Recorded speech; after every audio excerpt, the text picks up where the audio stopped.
The night may be long and the dark may be deep, but the answers are there to be found. Whether it's the normal, the abnormal, or the paranormal, you're in the right place. Let's go beyond reality. Good evening, good morning, and welcome. It's Beyond Reality Radio. I'm your host, J.V. Johnson. Jason has the night off. We've got a two-guest program for you tonight. In the first hour, we're going to be bringing in Dylan Avery. Dylan is a documentary filmmaker. He's kind of created an internet sensation with his first documentary called Loose Change 9/11, and it was a piece of work that really set off a firestorm of conspiracy talk over the 9/11 attacks.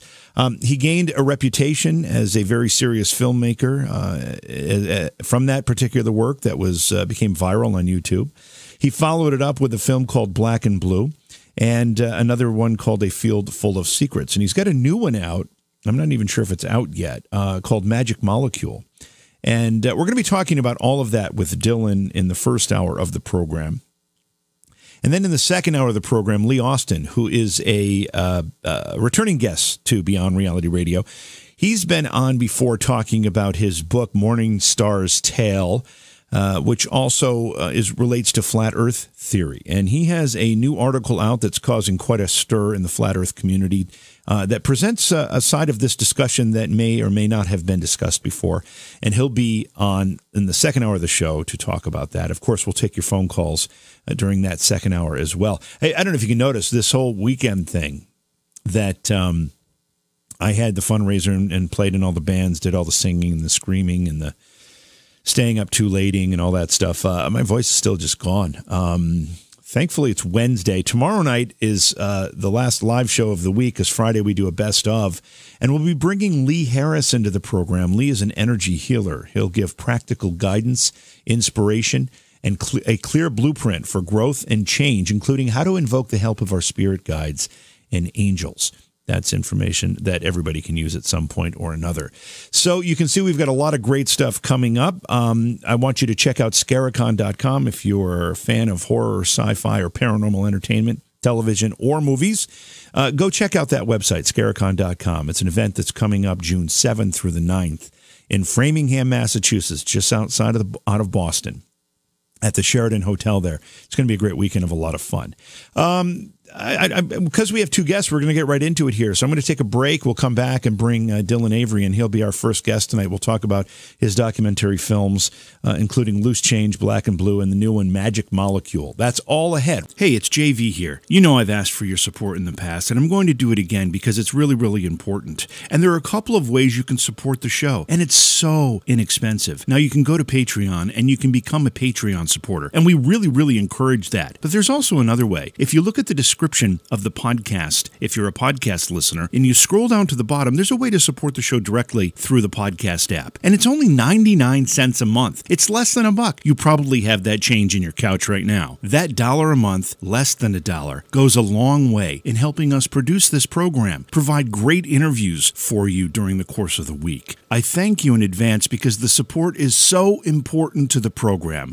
Hey gang, it's JV. So you like the show and you want to make your own podcast? Well, let me tell you about Anchor. First of all, it's free. There's also creation tools that allow you to record and edit your podcast right from your phone or your computer. Now you can even add any song from Spotify directly to your episodes. The possibilities are endless for what you can create, whether it's music analysis, your own radio show, or something the world's never even heard before. Anchor will distribute your podcast for you so it can be heard on Spotify, Apple Podcasts, and many more places. You can also make money from your podcast with no minimum listenership. It's everything you need to make a podcast all in one place. So download the free Anchor app or go to anchor.fm to get started. Great show lined up for you tonight. I'll remind you the phone number is 844-687-7669 when we open up the phone lines for your calls, comments, questions. We look forward to that part of the program always.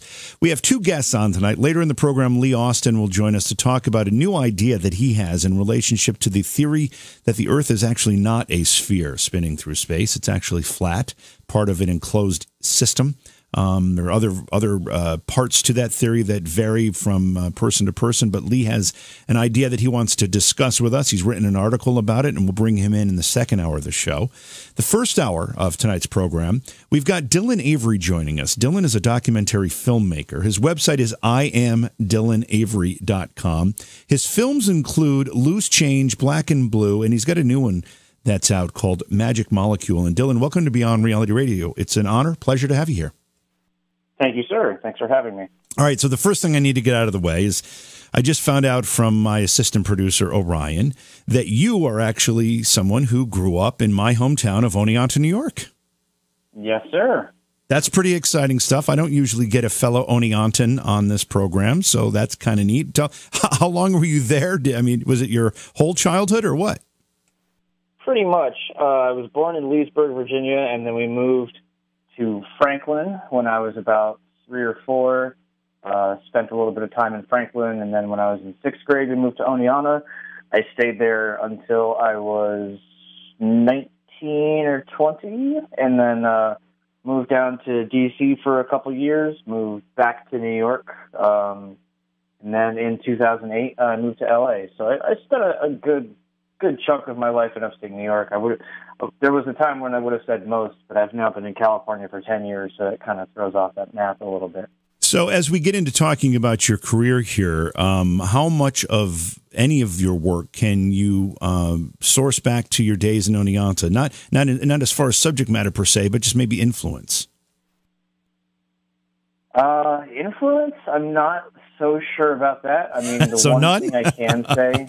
Well, I mean, the one thing I can say is that, since you bring up Loose Change, there was a point when, it was pretty popular. We were getting a lot of press, and we were, we were working with KPFK for a lot of their fund drives. We actually kind of helped save the radio station at one point. But basically, we were having a long debate about whether we should move out to Los Angeles.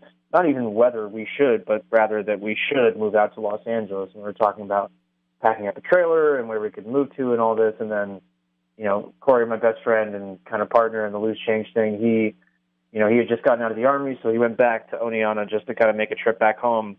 And while he was up there, he was like driving on a back road, and he called me. He's like, man, instead of like moving all the way out to LA where nobody really knows us and, there's really no guarantee that anything's going to happen, what if we move back to New York for a bit? And I was kind of, I don't want to say I was over D.C., but I was ready for a change of scenery at that point. And, the change of scenery, I didn't expect it to be Oneonta, but there was an advantage of moving back there where, there's probably a school of thought that we wouldn't have gotten the media snowball that we did because Cindy Sheehan came to speak at SUCO, our local state college. She went to speak there. My alma mater. It's my alma mater, yeah, actually. Yeah, exactly. She went there to speak about the death of her son, Casey. She's Cindy Sheehan. She is the famous anti-war mom. That's right. If you paid attention at all during the Iraq War, you heard about her. So she was kind of doing a speaking tour. She came to SUCO, and we had actually just made up our brand new Investigate 9/11 shirts. We had burnt DVD copies of the second edition of Loose Change that we were just putting the finishing touches on. And then, so Cindy spoke, and then actually before she spoke, we had noticed that there was a reporter across the room from WICZ, which was the Fox affiliate out of Binghamton. We actually kind of recognized him. We're like, oh my God, is that Doug Kolk from TV? We should go over there and talk to him. And so it's really kind of a funny moment, and part of it is captured on camera, where we're like, all right, we had like a football huddle, and we're like, all right, we're going to go over there, and we're going to say this, and we're going to do that, and we'll give him a copy of the movie. So Corey stays there to man the camera, and Jason and I start walking over to Doug. And as that happens, Doug actually starts walking over to us, and we actually kind of meet in the middle of the auditorium. And he's like, can I interview you guys about your shirts? So we did. We went over. We did an interview. I spoke. Jason spoke. Corey spoke. And when the Cindy Sheehan piece aired, we were like, there's no way. I mean, he's not going to put us in there. There's no reason for it. And so it aired, and we weren't in there. And we were like, all right, well, that kind of figures. And then Doug calls me, like, probably a couple minutes after the show aired, and he was like, hey, guys, I know that, you weren't on tonight, and that's because I've decided that I'm going to give you guys your own segment. We were just, like, blown away at this point. Like, we're just starting to wrap up the second edition where, like, contemplating we're just contemplating the what ifs of what happens when this movie gets released and just what it means for people to be talking about it. And here we have a reporter calling us up, not only telling us he's going to do a segment about the film, but asking us advice on what he should put in the segment. I was like, oh, well, you should probably mention Building 7 over here, and you should mention this over there. And before we knew it, like 2-3 nights later, we had a special dedicated to us airing on WICZ Fox 40, and then it actually got so popular on the web forums, and it started getting passed around from website to website, and then eventually a bunch of websites in Germany started posting it, and basically the story got so much traffic that it crashed their website. And actually they had to do a third follow-up piece on how the story broke their website and how it crashed their servers. So there is something to be said that if we had moved to LA instead of Oneonta, that we wouldn't have gotten that huge push that we got that really helped kind of launch us into the stratosphere. So what came first for you? Were you questioning the official account of events that occurred on 9/11 first? Were you a filmmaker first? Or did all of it come together with an aha moment at some point? I guess I always had my subconscious doubts about it. Nothing too black or white, nothing too definitive. But because I just obviously didn't have any information at that time. But there was just something about it that felt off, I suppose. I know that sounds really like airy-fairy and just kind of like not really conclusive, but it just our government's response to the attacks or the lack thereof, the fact that the attack even happened. It was just kind of those basic questions that a lot of people were asking that I think what kind of were motivating me at the time. So I think that was really kind of the general consensus shortly after 9/11 and for a while afterwards is like, how exactly did this happen and how can we prevent it from happening again? And then the more you looked into it, and when the military started releasing different timelines of when they had scrambled their jets, where they had scrambled them from, you had suspicious things like them trying to appoint Henry Kissinger as head of the 9/11 Commission. Very shady things started happening. And so, it was right around that same time I was trying to develop a script. I had participated in the first Project Greenlight, which I think was like 98 or 99. Before that, I had edited my first music video at like age 13, 14. So growing up, I aspired to be a programmer and I wanted to make video games. And then at some point, the tide just kind of turned and I started focusing more on film. So you started I'm sorry. So you had an idea that you wanted to make films. You were questioning. I just want to make sure we get this in before the break here. And you were started to question the official account of events on 9/11. But at what point did you decide to turn this into a documentary film? That's a long answer that we'll probably have to wait until after the break. But okay. Yeah, I mean, the short answer is that it was supposed to be a narrative feature film, and then I realized that the film that I wanted to make was just not feasible for an 18-year-old with no budget and not really a lot of resources, and only his friends as actors. Yeah, so it was a logistical decision. Yeah, but and then I read somewhere that you started with a few $1,000s and a compact Presario computer, which many people don't even know what that is anymore because compact's gone. Yeah. But is that true? Basically, and I mean, the couple $1,000s included the cost of the laptop. So the laptop was about $1,000, $1,300, something like that, and then a whole bunch of 9/11 commemorative DVDs and news DVDs and anything I could take footage from, and that was basically the dollar cost of it: a laptop and footage, and and then while I was living in DC, my roommate a DJ moved in from LA who turned out, became my roommate, and that was DJ Schooley. Because before he had moved in, I was kind of using a crappy Walmart mic, and I was just kind of using Beastie Boys instrumental tracks and different stuff because I didn't know anyone that made music really, not anything that fit what I was trying to use. So right. It was pretty fortuitous that my new roommate happened to not only be a DJ with a really nice microphone that allowed me to record voiceovers with it, but also a guy who makes some really cool beats. And that was really when things kind of came together. Yeah, we have a couple minutes here. So you put this film together basically on a shoestring budget on a rather simple consumer grade laptop computer. And did you have an intention to try to find some theatrical release or something, or was it always intended to be an internet film? You know, I did in my ignorance try to call a couple of theaters and talk about what it would mean to actually get it played properly in theaters. I did, however, while I lived in D.C. on September 11, 2004, the 3-year anniversary, I did have a screening at Vision Cinema, which is unfortunately no longer in business. But it was this really awesome independent theater just outside DuPont Circle, which is kind of like northwest D.C. But it did actually show in a theater at one point, not including all the countless other times that it's been screened at like festivals and events and things like that. But it did screen on the 3rd anniversary in Vision Cinema in D.C. But, you know, apart from that, I submitted it to Cannes. You know, I submitted it to a couple of festivals. Yeah. When the film was finally released and people started to see it with some regularity, what was the reaction that you got right away? Did you get some hate mail?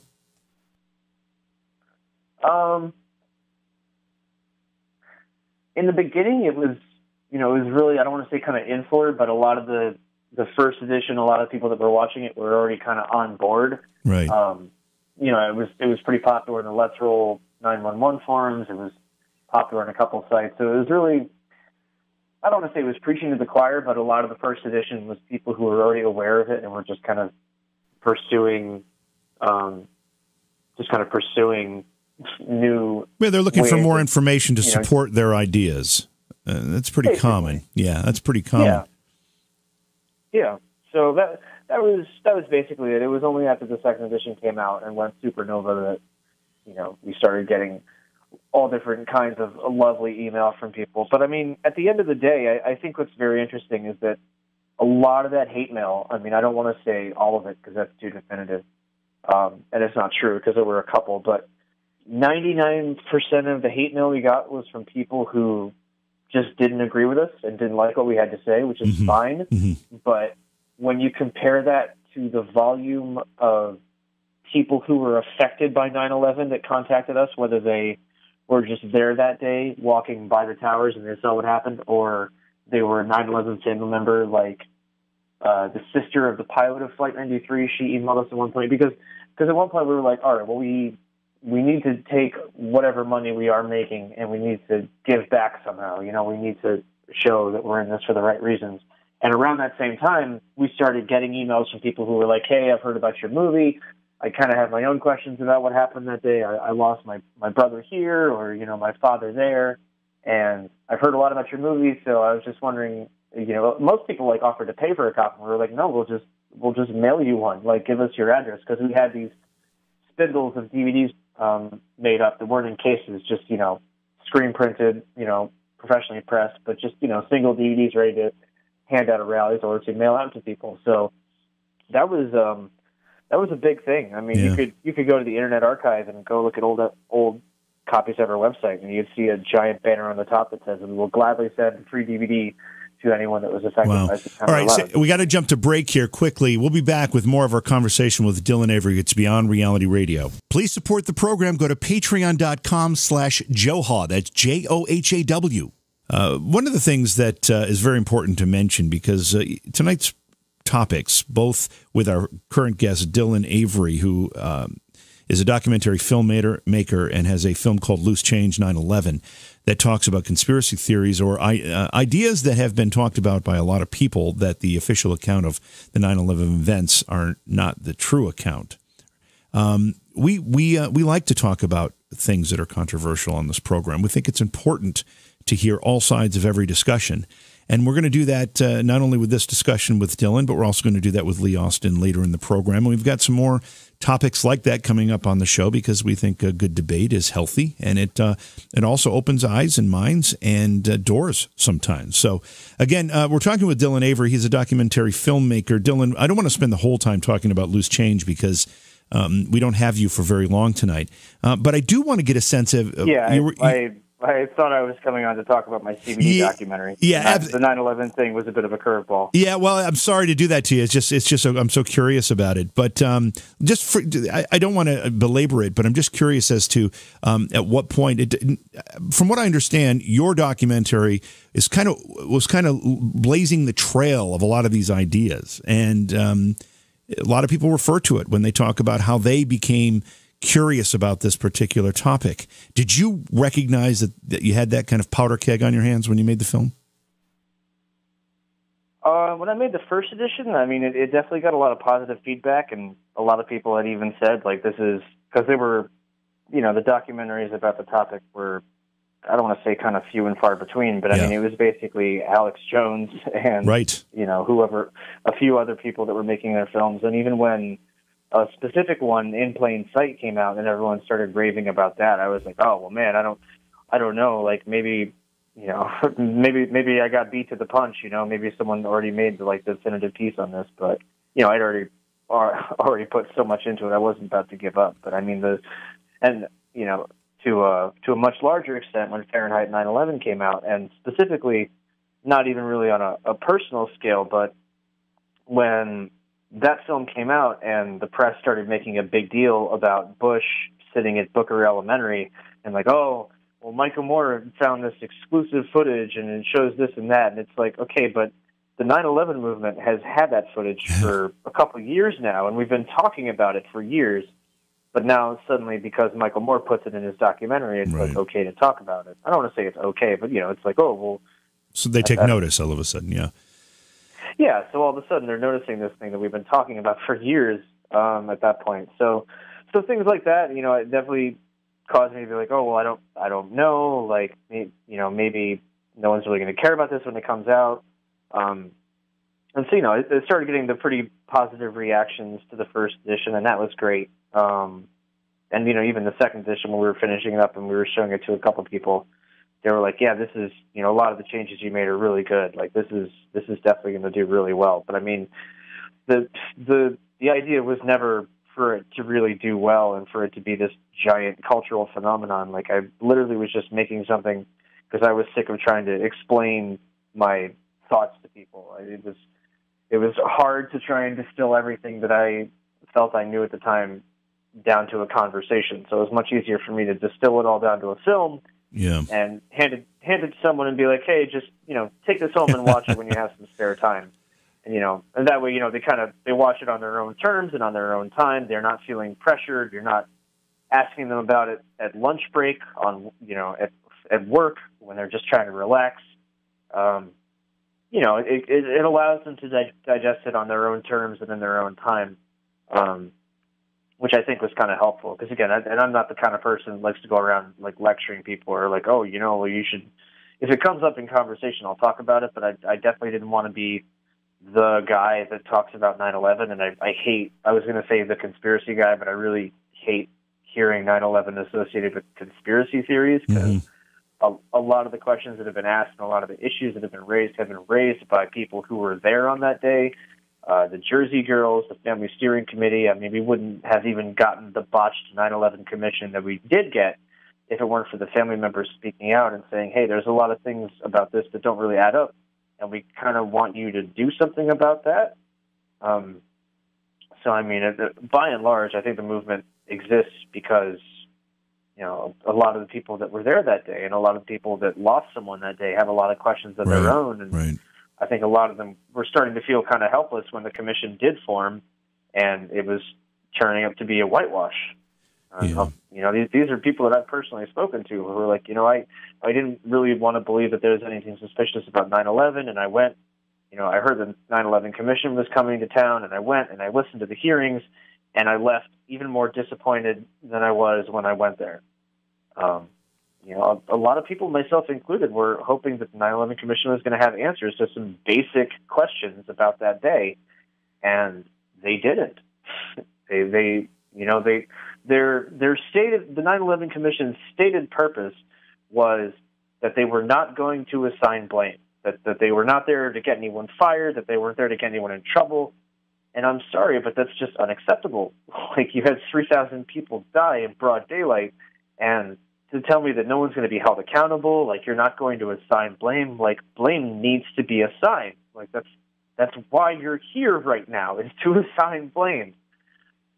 So there's just, and that's, again, part of my issue with having things like 9/11 equated with like the flat Earth, because I think they're entirely different. Yeah, well, nobody's making that comparison. It's just that they are controversial topics. Whenever we have somebody on this program that talks about either one of those things, we get calls from both sides of the discussion, and we get emails from both sides of the discussion. People get very emotional about it. That's the connection. I want to move on to the talking about your new film, but before I do, if somebody was interested in watching Loose Change, because we've talked about it, where would they go to see it? It's pretty simple. You can just go to YouTube, and if you look up Loose Change Second Edition HD, I mean, that's the more controversial one. I mean, we had one that was narrated by Daniel Sunjata of FX's Rescue Me. He was on Netflix for a bit. That one's called Loose Change: An American Coup, which is a little bit more produced. A lot of the information in there, some people would say it's a little bit more solid, just because, again, it's not as controversial in nature as the Second Edition. So if you want to watch like the polished professional edition, you'd watch American Coup with Daniel Sunjata. I wish I could still say that you can go see it on Netflix, but you can't. So it's on Amazon Prime. You can probably find it on YouTube too. And then, if you want to watch the super mega viral edition that was released in 2006 that I keep talking about, is the one that kind of went supernova. So that's Loose Change Second Edition HD on YouTube. We just recently did a remaster of it, and it's free to watch online. So if anyone would like to do that, you're more than welcome to. All right, no so one's going to stop. let's talk about the new film. It's called Magic Molecule. What's this about? Yes, sir. What's this about? So this is a 60-minute documentary about CBD, which is the non-psychoactive cannabinoid. And it's funny, when I was approached to kind of make this film about a year ago, like CBD was just kind of starting to take off. Like people were slowly starting to learn about it, and it was entering the public's consciousness. It was still illegal in a lot of states, even though I guess depending on your metrics, it's not illegal anywhere. But that's one of the problems with the quagmire known as our drug laws in this country, where something can be both legal and illegal at the same time. It's very bizarre. But when I started production of this film, CBD was still kind of unknown to a lot of people, and now like CBD is everywhere. Like, I mean, Walmart's going to start selling it. Carl's Jr. in Denver, they did a CBD infused burger on 420. It's really been kind of crazy to see how fast it's ingrained itself in the culture, and how people are realizing that A, CBD is not about getting high, because B, CBD and THC are two entirely different things. So, you have two of the main cannabinoids that affect us, from the cannabis family. You have THC, as I said, which is the one that kind of gets you high, and that's the more, I guess you would say, intoxicating compound. Like, if an officer is going to test you for something in your system, he's going to test you for THC. Whereas CBD is the non-psychoactive cannabinoid, but is still responsible for a variety of the healing effects that we associate with medical marijuana. And that's really kind of been the nice thing about this. I mean, not only for me, but I hope for anyone that watches it, is, for a long time, I thought it was just THC. I didn't know that there were so many different cannabinoids that served many different purposes. I had never heard of CBD up until about a couple of years ago. And I think that's partly due to all the research that we've been able to do, as the laws get a little bit more lax and people are able to do research studies and not have to worry about getting their labs shut down. So basically, there's a wide variety of medical uses for CBD. You have little girls who use it to stop their seizures. I mean, the most famous case is Charlotte Figge, who now has a strain named after her and a hemp oil named after her called Charlotte's Web. Basically this little girl was suffering nonstop seizures, and I'm very much simplifying the story, but basically her parents had tried everything, and then she heard from someone or somewhere that hemp oil, the CBD cannabinoid, was very helpful for people who were suffering seizures. and they started giving it to her daughter, and now Charlotte Figge has been seizure-free for a long time.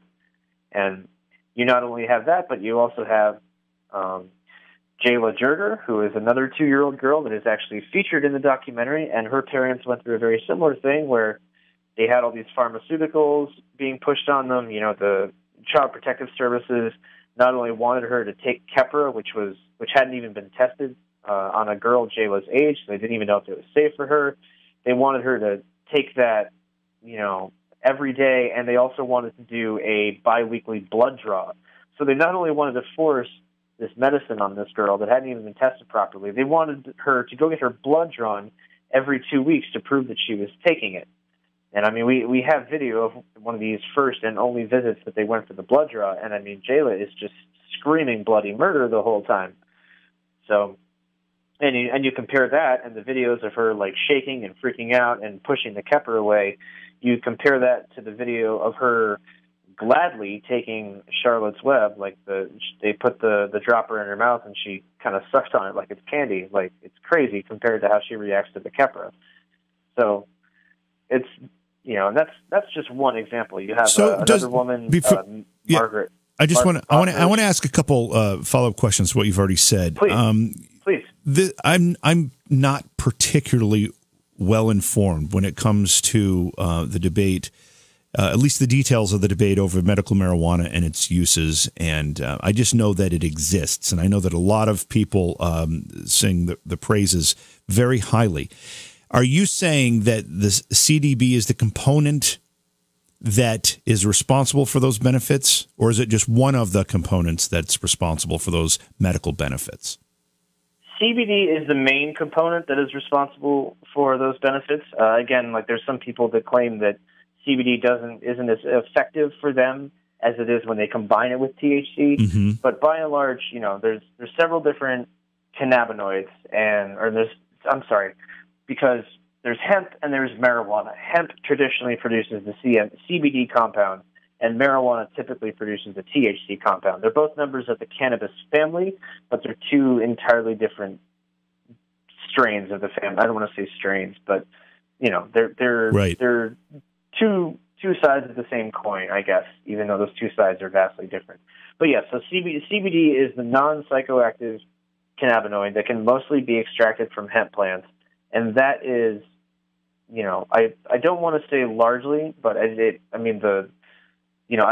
don't think I would have been able to make a documentary about little girls using THC to stop their seizures. You know, there's something about CBD and its chemical makeup.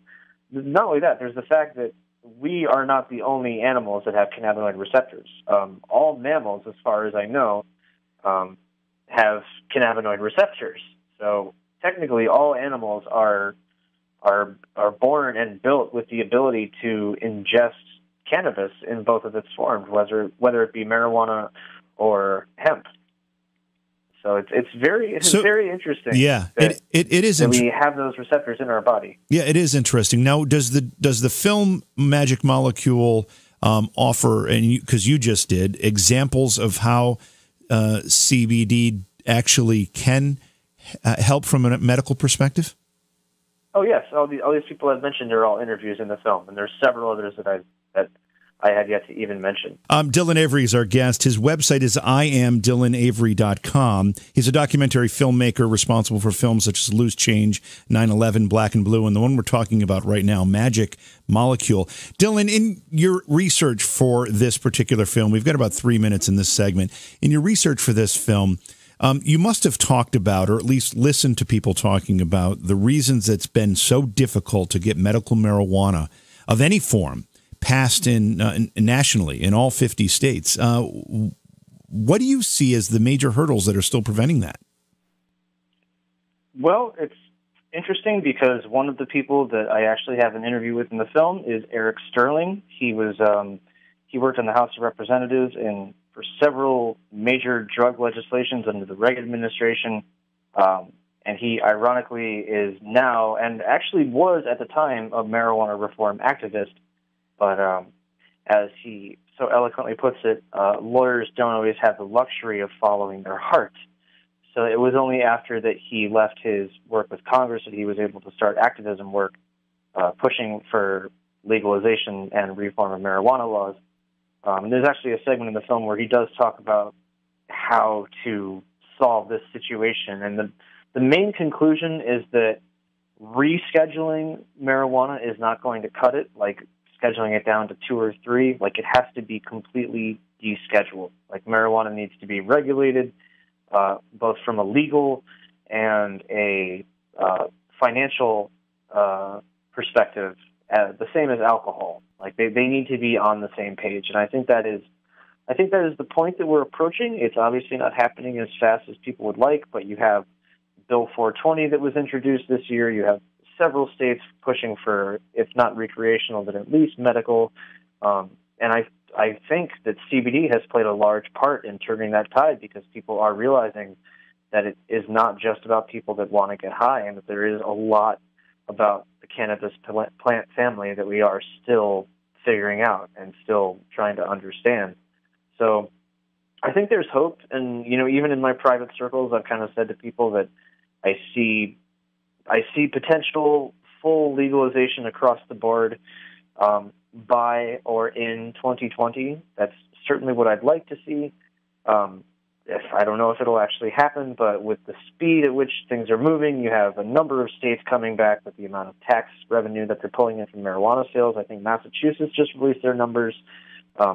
Millions of dollars in tax revenue going to the states for roads, for schools, for public service programs. I mean, it's a win-win situation. I mean, you're eradicating a black market, you're allowing people safe access to medicine, and you're putting money towards something that's good. I mean, I really don't see what's wrong with that at all. And I think Colorado made the bold first step in doing legalization. And unfortunately, I think it was just once their tax revenue started coming in, I think that was really when a lot of other states looked at it and they were like, oh, wow, we could be making that much money too. Right. All right. So, listen, as always, money talks. We are in the middle of a 2-guest program tonight. Coming up in just a little bit, we've got Lee Austin joining us. Lee is a returning guest to the program. He's the author of a book called Morning Star's Tale. He is also the former talk show host of a program called Outcast Radio. He's going to be talking about some new ideas that he has that supports flat earth theory. And this is a topic that we've talked about rather recently on the show. And we don't like to talk about any single topic too often, but his ideas are new and a bit timely. So we wanted to get him on to be able to share those with you. Right now we're talking with Dylan Avery, and Dylan is a documentary filmmaker. His website is iamdylanavery.com. We've talked about his film Loose Change 9/11, and we are now talking about his new film, Magic Molecule. Dylan, is Magic Molecule out already, or is it still in the process of being released? It is currently scheduled for a July 23rd release. It's in the hands of Random Media and Orchard as well. I'm hoping that after they do the limited digital release, it'll be available on Netflix shortly after that. Netflix is kind of big on docs, and especially on pot docs. They're like all the rage right now. So it should pop up on Netflix. If it gets its regular digital release in July, then that means August, September, October. Hopefully October, November, it'll be available on Netflix. That's what I'd like to see. Hopefully that's what happens.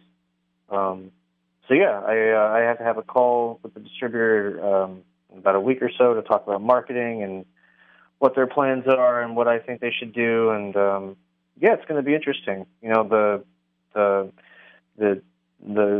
I can't say founder, but basically like the chairman, I suppose, of the Indiana chapter of Normal. He's not only in the film, but he's very excited about it. He said that it was his favorite documentary on the subject, and it's not just because he's in it. So that's pretty cool. So I'm kind of hoping that we can maybe, if not partner with Normal in some way, then at least like get a couple shout outs from the main Normal about the film when it comes out. We'll see. But it's exciting to get a new film out there. Yeah, it is. The Black and Blue, the police documentary I did, that took about 3 years. So this one was done in about 6 months, give or take. So it was nice to have a much quicker turnaround. Couple quick questions before I let you go. In the process of making this particular film, did you get a perspective or have any discussion with the pharmaceutical industry about any of this? No, I didn't really try because I figured I would get shut down, and even if I did, like, what would they say? I mean, I do have some commentary on the pharmaceutical situation, and in fact, the representative that I interviewed, Jim Lucas, down in Indiana, he had some things to say about GW Pharma and kind of how it's interesting that once these things start to get accepted by people, that we're also seeing companies announcing that they have cannabis and marijuana-based medicine. So, kind of interesting alignment there. Yeah. With, how what about the medical community as a whole? Do you find it's more sympathetic to the uses of medical marijuana or its derivatives, or do you think it's more still skews toward being opponents of that? I can't say with 100% certainty. What I can say is that I'm still a member of a decent amount of CBD Facebook groups. You know, people just kind of sharing their experiences and, you know, various attempts to get it, and et cetera, et cetera. And I do see the occasional post from people saying that they mention CBD to their doctor, and their doctor's usually like, "Oh, well, if you start taking that, then I can't prescribe you your regular medicine, and you're probably going to have to find a new doctor in general." Now, granted, this isn't all of them. I'm not painting in the medical industry with a broad brush, but there are certainly doctors and, you know, medical facilities out there that discourage any sort of use of cannabis or marijuana, even if it's hemp-based CBD, which is perfectly legal in the state. They still say that you're how is this penalized. How is this generally administered? Is it an oil form, and how is it administered if it's an oil form? What are the mechanisms by which people actually use this? Couple droppers under the tongue. That's all it is. Yeah, just an oral. Simple, and I mean some of it doesn't taste the greatest, so a lot of people either mix it into smoothies. Actually, one of the women I interviewed in Oregon, she actually sent me home with some of her homemade coconut oil, CBD coconut oil, and I was putting that in my coffee every morning. That was delicious. It's real. I mean, you can feel it too. Like I put a spoon of it in my coffee, and like you just feel relaxed. It's weird. Like it's not like a dopey feeling, and it's not like an opioid or anything like that. It just kind of calms you. It's hard to describe unless you've done it, but no, I feel like I'm making it sound more intense than it actually is, but it's just kind of this instant calming effect. And a lot of people that say that they have to rely on traditional pharmaceuticals for pain relief no longer have to do so. Is it addictive that you're aware? Incredible. What's that? Is it addictive? Are you aware of that, whether it is or not? No, not to my knowledge. I mean, not any more addictive than, you know, I almost said any more than the traditional pain medicine. Well, that's what I was going to ask. Yeah, people overdose on opioids every day. So, I guess that would maybe be the one thing I could say is that, from my understanding, it's definitely not as addictive as the things that people are replacing with CBD. I guess that might sound like a cop-out, but I mean, it's not. It has no psychoactive properties, so I mean, even if one were to try to overdose on CBD, you would basically just fall asleep and just take a long nap. I mean, people say that about marijuana too, but I mean, it's definitely the case with CBD. Like, there's really no way to overdose on it. One of the people I interviewed, Heather, who's the founder of Realm of Caring, which is actually an offshoot of, Charlotte and Paige Feige. But she actually describes CBD as the Boy Scout molecule, and that it kind of goes into your body and finds things that are wrong and does what it can to fix it. So it's very interesting. And again, there's still a lot of things we're learning. There's still a lot of things that we don't quite understand. But I think that, with the changing of laws and, the relaxing of federal scheduling and being allowed to conduct clinical trials, I think that we're going to see more legitimate research into, and, more studies to basically prove what a lot of people have been saying for a long time. Dylan, we're out of time. I appreciate you joining us tonight. I know that you said that this particular film is going to be released in July. I imagine as a filmmaker that you're probably already looking ahead to your next project. If that's so, what is it? And if not, what are some ideas that you might have that you may want to look at in the future? I don't have anything particularly planned. There's a couple things I'd like to do. Really, the main thing I'd like to do is direct an actual feature film, which is the main thing I've always wanted to do. I'm kind of working on a couple things in that avenue, but that's basically it. I actually don't really have anything planned at the moment. I'm kind of waiting to see what pops up while I try to make some moves on my own. Right. Well, great. Well, again, thanks for being here. We appreciate your time and your expertise on all this. Thank you. Yeah, thanks for having me. Okay, so again, the website for Dylan is I am Dylan, spelled with a Y, Dylan, Avery.com. You can see a bunch of references to his work there. We're going to take a break. When we come back, we'll bring our second guest of the evening in. Lee Austin will be talking about an article that he's written recently that talks about the sun and the moon and new theories about that, at least theories that he's presented. He's a freelance writer, former talk show host, and his website is morningstarstale.com. I do want to remind you what we've got coming up the next few nights. Tomorrow night, we have Lee Harris joining us. Lee is an energy healer. He'll be giving practical guidance, inspiration, and a clear blueprint for growth and change, including how to invoke the help of our spirit guides and angels. Tuesday night, John Hogue, who is a prophet and a Nostradamus scholar and expert, will be on the program to talk about Nostradamus' predictions and his work and how it is relevant today. So we have a lot of things coming up. Great stuff. Again, we've had Lee Austin on the program. Lee, welcome back to Beyond Reality Radio. It's great to have you here again. Thank you, JV. Great to be on board once again. Yeah, so by the way, the phone lines are open at 844-687-7669. Tonight we're going to be talking about an article that you have written recently. I won't even introduce it. I'm going to let you do that. What's this article about? Well, let me just say that the book itself, Morningstar's Tale, all of it is now on the website. I've decided to give it away. Oh, so wow. If you want to go to morningstarstale.com, it's free. You don't even have to buy it. The article itself, and I contributed this to a news website called Before It's News. It's called Sun and Moon Same Size, Half-Lit Moon Disproves Reflection During the Day. And what I was talking about, JV, in the article is that during the daytime, there are times when the moon and the sun are in the sky at the same time, and yet the moon is not fully illuminated. There's times when it may be waxing or waning, but it's very rare when you see the sun and the moon in the daytime sky at the same time.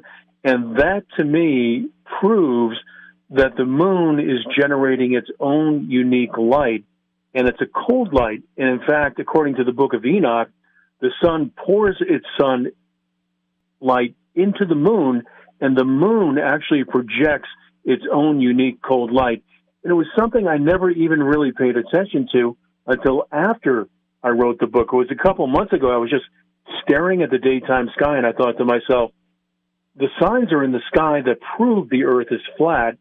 Why do we keep trying to prove the Earth is flat when we can just prove the heliocentric theory?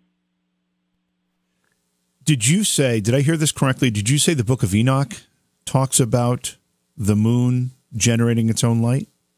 Correct. In the book of Enoch, it talks about the fact that the moon receives its sunlight from the sun. So over a 14-day period, the sun will fill the moon with its light.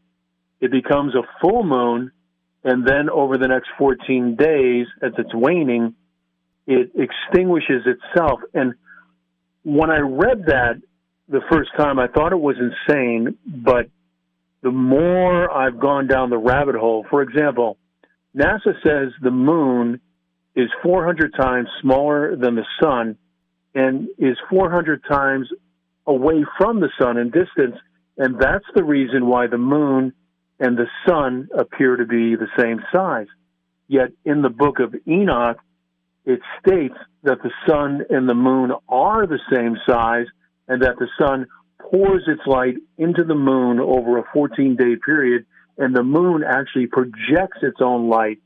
And when you see the moon and the sun in the daytime sky at the same time during the daytime, and the moon is not fully illuminated, I can't understand the heliocentric theory that says it's actually a reflection, because what it's showing to me is that the moon is actually projecting its own unique cold type of light, and yet the moon and the sun are the same size, according to the Book of Enoch, which is what I believe. Well, we all know that in a solar eclipse, that the moon completely shadows the sun perfectly, and there's the illusion or the appearance or the reality that they're the same size. We all know that we've all been able to observe that, if not directly, in some fashion or another. And what you're saying here is that they are actually the same size. Yes, they are the same size. And when it comes to eclipses, that is one topic that disproves the flat Earth.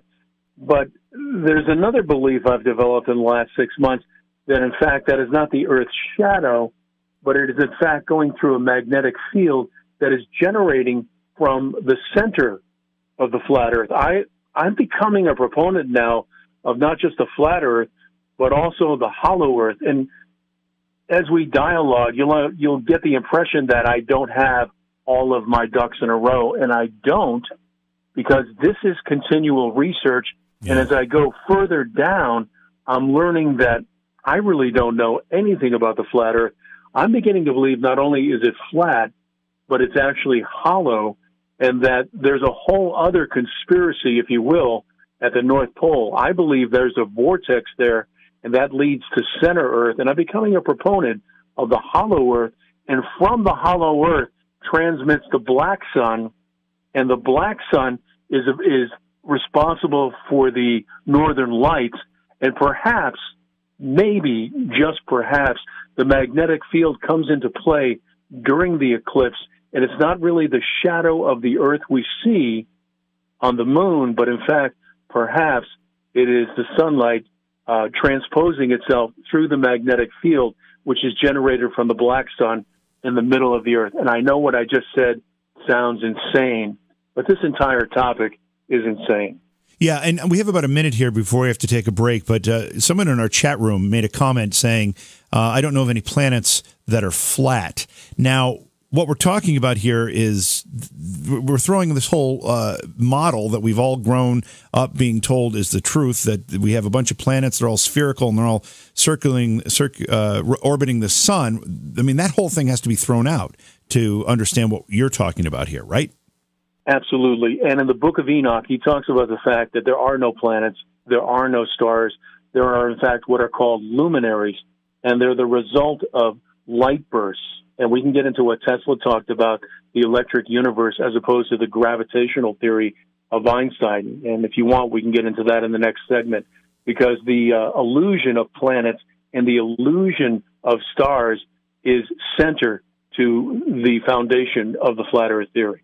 I am JV. Thanks for being here with me tonight. The phone lines are open at 844-687-7669. Our guest this hour is Lee Austin, author of the book Morning Star's Tale. His website is morningstarstale.com. And Lee, did you say that if you go to the website, you can download the whole book for free? Yeah, over the weekend, what I did was I uploaded the entire book. And the reason I did that, I wrote the book because I believe that what was written, for the most part, is the truth. And the book itself was written by Lucifer. He's the narrator. Of course, I wrote the book. But I thought there's been so much discussion and misinformation about flat Earth. And when you talk about it, it's hard to conceptualize what the flat Earth is. So I thought, I'm going to write it down concisely in 80 pages, and I'm going to have Lucifer narrate it, because the father of lies decides to tell the truth. And I thought this subject is so upside down, why not have creation's greatest liar get off his platform and actually tell the truth? So in between the bravado, Lucifer tells the truth about how the universe is set up. Let's talk a little bit more about this article you wrote and the idea of that the moon and the sun are the same size. You've talked about how the moon actually has its own light, its own white light. And I think one of the things you mentioned is that one of the things that supports that idea is that if you take the Earth's temperature in a moon shadow versus moon light source, explain this, because it's colder in the light. Is that what you determined? Yeah, correct. In the Book of Enoch, it talks about there's two lights. One is the daylight, the sun, and the other is the night light, which is the moon.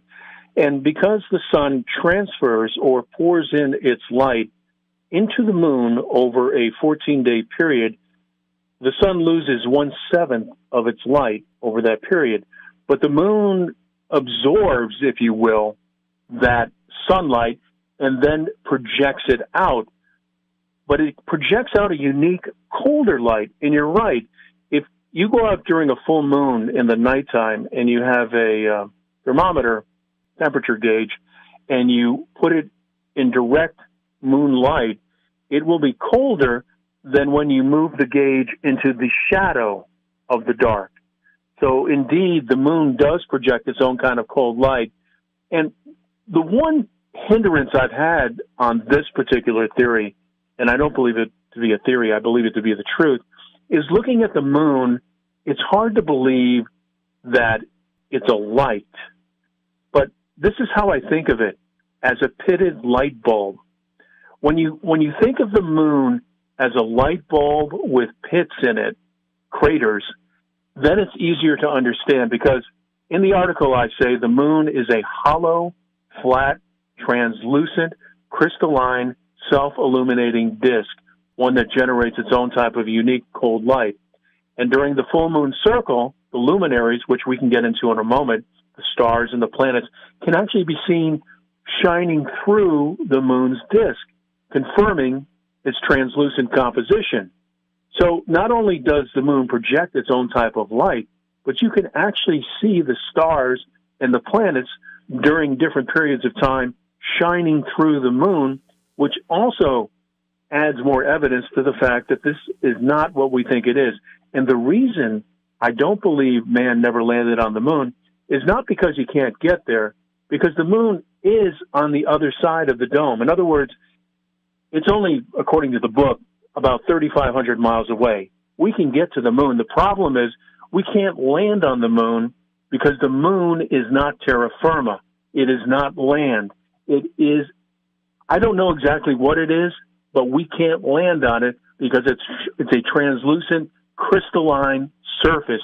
And I don't know what that means or where I got that information, but that's what I believe it to be. All right, so I'm not familiar with this phenomenon that some other celestial bodies, to use what would be the common term, can be seen through the moon. Is this something that there's photographic evidence of, or where did this come from? I haven't heard this before. Well, actually, there is a YouTube video. If you go to Crow777, I believe his website was the one, and YouTube channel that actually first showed it. He got a high-powered telescope and zoomed in on the moon, and he could see, and he shows you the stars.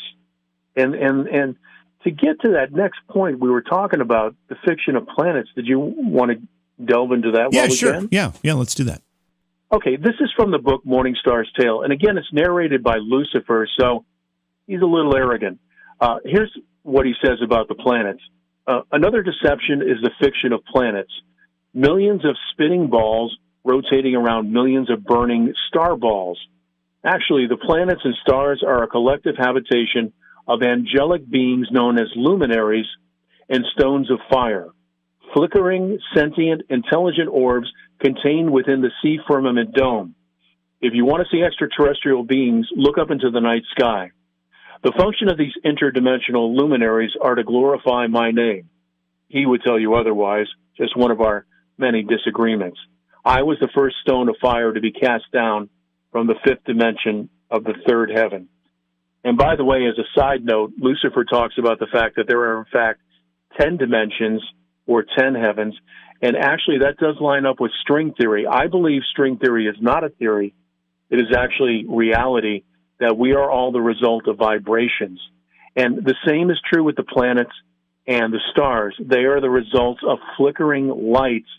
And the luminaries, if you look through a telescope, JV, you'll see flickering lights. The stars, the planets, they all seem to be flickering because what they're doing is they're radiating their light through the sea firmament dome. And it's the sea firmament that is actually causing that ripple effect. And that's why you don't see it with the sun and the moon, because they are below the sea firmament dome. And again, the reason man hasn't landed on the moon is that the moon itself you cannot land on it because it's not terra firma.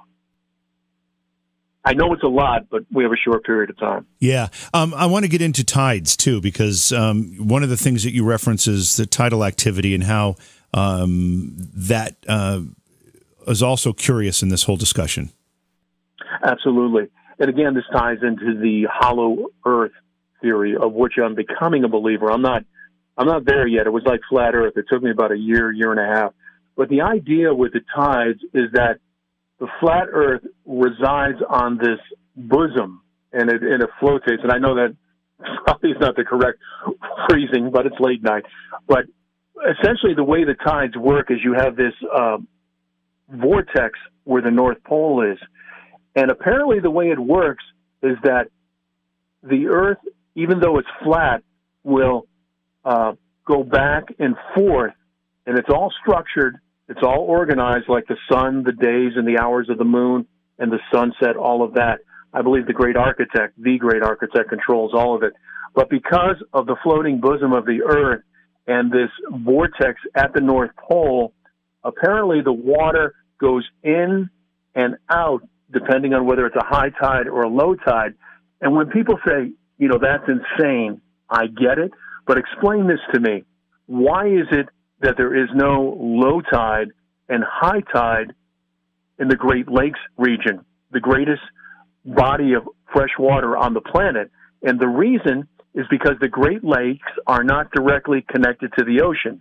I know you have the St. Lawrence, Canal, the Seaway, but that is not a wide connection. So because of the Great Lakes not being connected to the oceans, they're not affected by the tide, which means the moon is not controlling the oceans and the tides. It's actually this vortex at the North Pole that man is not allowed to traverse, just like he's not allowed to go to the South Pole.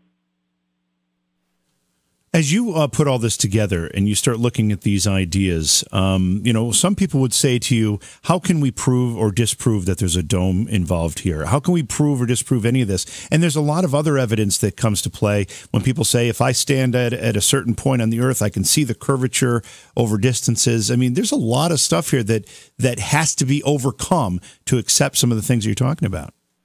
You're talking about indoctrination.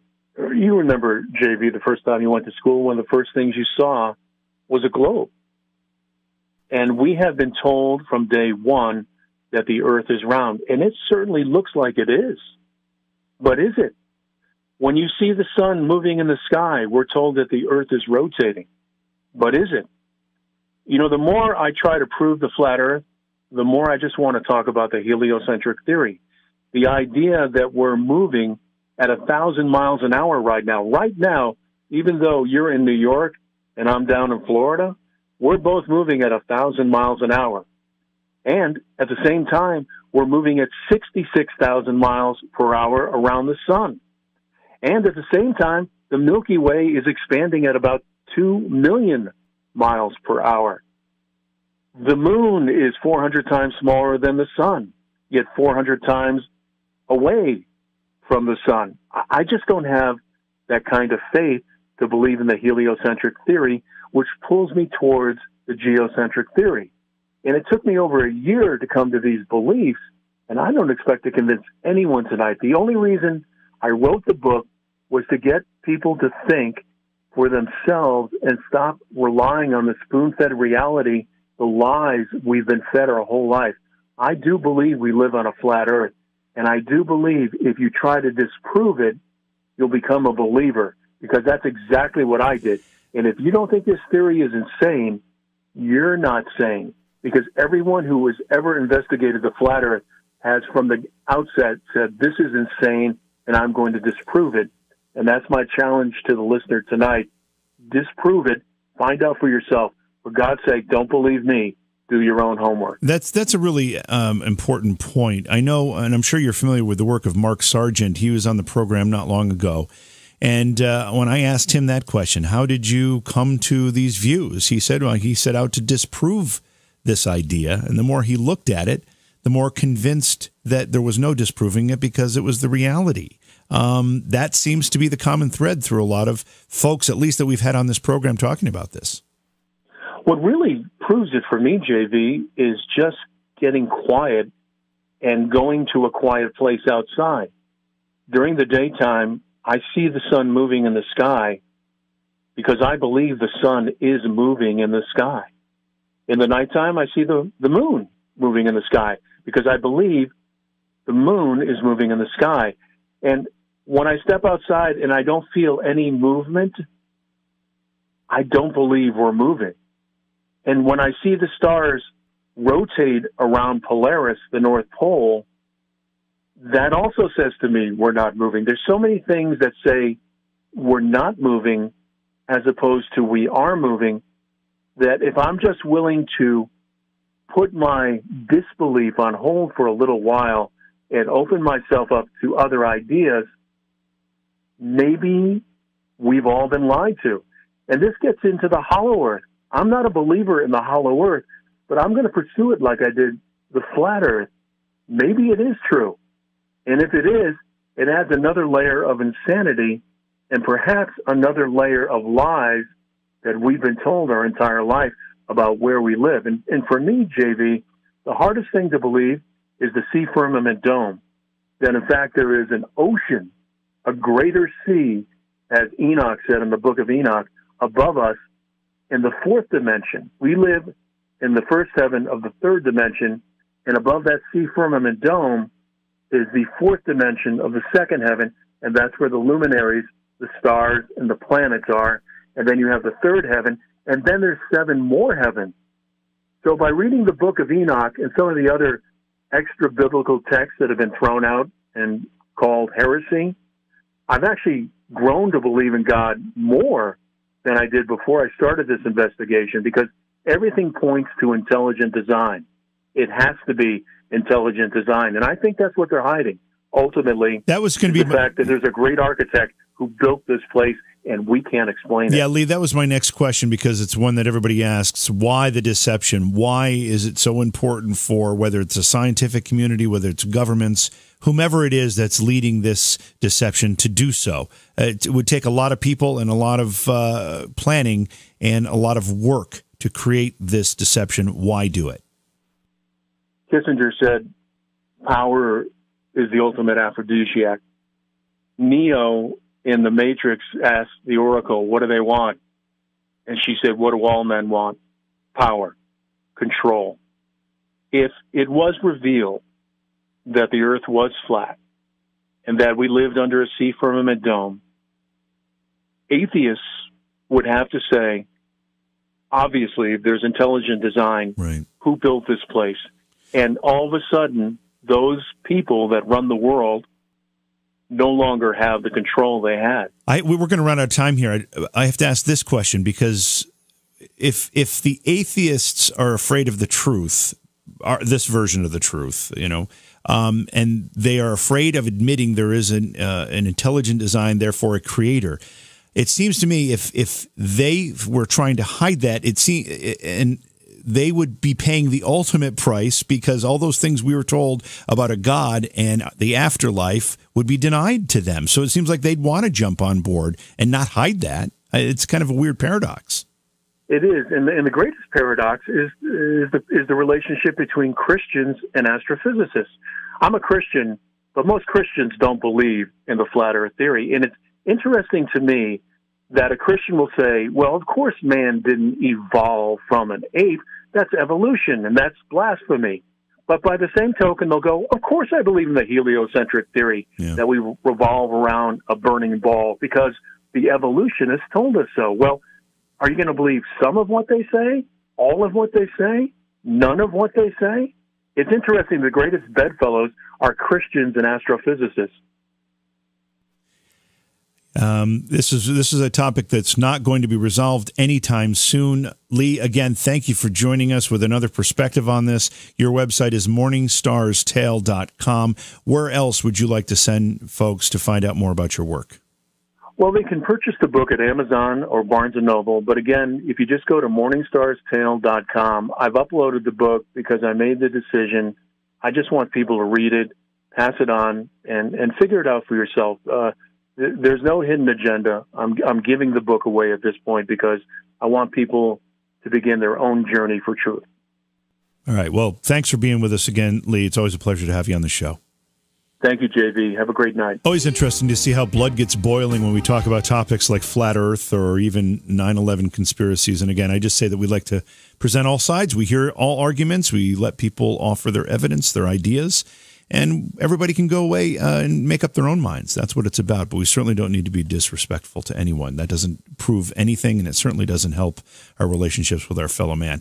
So thanks for being here. I didn't mean to be jump on a soapbox here, but I felt it was necessary to at least say that. We've got a great program tomorrow night. We're going to be talking with Lee. Who is it? Lee Harris. He's an energy healer. I knew it was Lee. We had a bunch of Lees, Orion, didn't we? Lee Harris is an energy healer. He's going to be giving practical guidance, inspiration, and a clear blueprint for growth and change, including how to invoke the help of our spirit guides and angels. So that'll be a great program on tomorrow night's show. That's going to do it for tonight. It's Beyond Reality Radio. Thank you so much for being here, and I'll catch you all tomorrow. Beyond Reality Paranormal is hosted by J.V. Johnson and produced by Orion Palmer and Slick Eddie Edwards. Like us on Facebook and subscribe to our YouTube channel. Please consider supporting the program either through your podcast platform, click on the link in the description, or on Patreon at Joha Productions. If you'd like to be a guest on Beyond Reality Paranormal or you have a recommendation for a guest, contact our producer, Slick Eddie Edwards. Eddie is spelled with a Y at slickeddieedwards@gmail.com.